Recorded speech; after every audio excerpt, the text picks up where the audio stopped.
Governor Kufa پورا نام عبید اللہ بن زیاد بن ابی، جسے ابن مرجانہ یعنی ابن زیاد کے نام سے پہچانا جاتا ہے، بنو امیہ کا ایک مشہور کمانڈر رہا ہے اور امام حسین علیہ السلام اور ان کے ساتھیوں کے قتل کے اہم عوامل میں سے ایک تھا۔ وہ مرجانہ نامی لونڈی سے پیدا ہوا تھا۔ اسے طنزیہ طور پر ابن مرجانہ بھی کہا جاتا تھا، جس سے مراد عبید اللہ کی پیدائشی ناپاکی تھی۔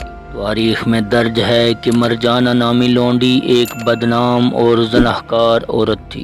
اس کا باپ زیاد بن ابی امیوں کے سرداروں اور حاکموں میں سے تھا، جو اسلامی علاقوں میں تحریکوں کو روکنے میں اپنی قساوت قلبی اور بے رحمی میں مشہور تھا۔ زیاد کی والدیت بھی نامعلوم ہے، جس وجہ سے اسے زیاد بن ابی یعنی اپنے باپ کا بیٹا کہا جاتا ہے۔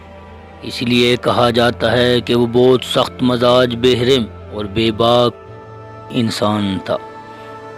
عبید اللہ کی ساری زندگی کے حکومتی اور سیاسی عہدے کتابوں میں مذکور نہیں ہیں۔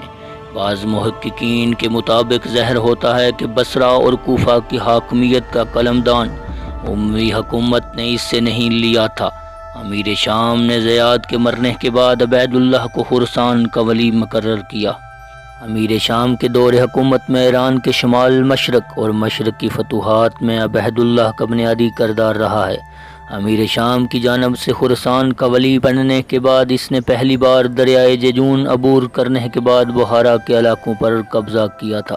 سن 60 ہجری میں امیر شام کی وفات کے بعد یزید چاہتا تھا کہ اسے بصرہ سے ہٹا دیا جائے، لیکن بصرہ اور کوفہ کے خراب سیاسی حالات نے اسے ایسا کرنے سے منع کیا۔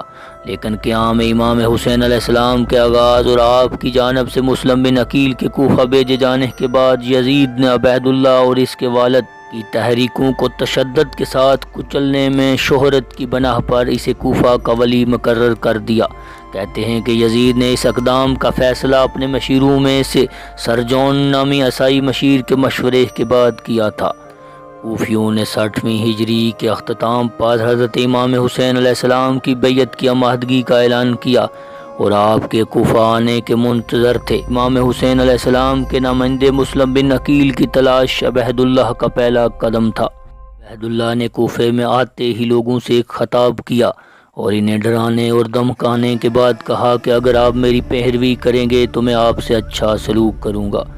تاریخ یعقوبی کی روایت کے مطابق ہانی بن عروہ نے عبید اللہ کے قتل کی خاطر مسلم بن عقیل کو گھر میں پناہ دے رکھی تھی۔ تبری کی ایک روایت کے مطابق عبید اللہ بن زیاد اس کام سے آگاہ ہو گیا تھا، اس لیے اس نے واپسی پر ہانی کو دارالامارہ میں طلب کیا اور اسے پابند سلاسل کر دیا، اور جلد ہی مسلم بن عقیل کو گرفتار کر لیا گیا، قتل کیا اور ان کے سر یزید کے پاس شام روانہ کر دیے گئے۔